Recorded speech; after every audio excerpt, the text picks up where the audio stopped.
প্রথম চেষ্টায় যখন বাজিমাত করে ফেলা যায় তখন তো ঝাঁকানাকা মন চাই। কি আর বলবো, ফার্স্ট টাইম ট্রাই করছিলাম চিকেন চাপ তৈরি করার, তো প্রথমবারেই কামিয়াবি হাসিল করে ফেলেছি। মাশাল্লাহ এত স্বাদের হয়েছিল, এত স্বাদের। একটা জিনিস এত স্বাদিষ্ট কিভাবে হতে পারে।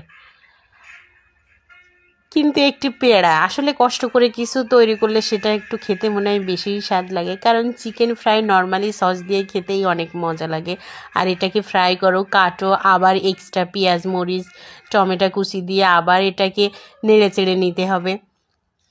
তারপরে পরোটা নান দিয়ে খেতে হবে। যদিও আমি নান ট্রাই করা আমার বাকি আছে, তবে করব, যেহেতু ইস্ট ছিল না রুমে, এই জন্য আমি পরোটা দিয়েই সার্ভ করে নিয়েছিলাম। তো মাশাল্লাহ এত স্বাদের হয়েছিল, কি আর বলবো আপনাদের গো, সেই স্বাদ। শুভ সন্ধ্যা সবাইকে।